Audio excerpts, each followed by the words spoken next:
Okay, so quick update lang tayo dito sa weekly trade natin kay Gold. So ang gamit ko nito itong Gold Digger E8 2.0 natin, no. So ayan.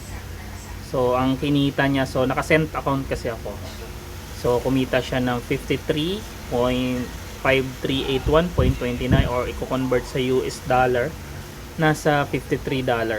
Almost $54, no. So Monday trade. Ito makikita natin dito. No, ito pala 6.29. So nag-TP tayo dito ng almost $30 or $31. Dito naman second is TP again. So $30 ulit. Then ito nag-withdraw tayo, no, kasi ang capital natin last time is almost 1,400.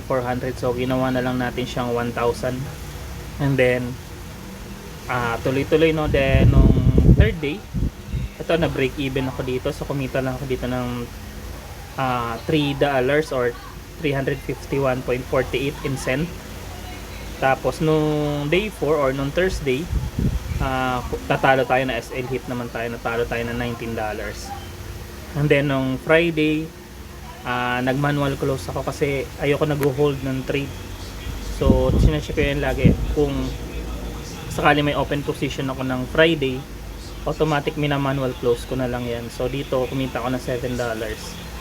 So far nang kinita tayo ng $53 or almost 3,300 pesos in pesos, no. So yan ang kinagandahan ng Gold Digger EA natin or yung auto trading bot natin, no. So once a week lang siya kumuha ng trade, one trade per day, and then hayaan mo lang siya. Sa akin kasi naka BPS ako, no. So 24/7 gumagana yung trade natin dito sa gold. At the same time, kung susuma total one trade a day, so 5 position lang tayo in a week.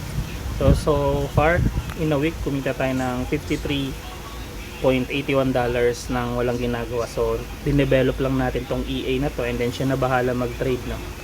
So ayan, so far profit tayo this week. So bukas Monday, mag-i-start na naman siya mag-trades, and then titingnan natin yung performance niya. So yun lang mga lord. So if you want to try this, meron akong 15 days trial yan dito sa FB page namin, or pwede nyo i-check out yan, then message nyo sa akin yung mga requirements na hinihingi doon, and then bibigyan ko kayo ng grant kayo ng 15 days access.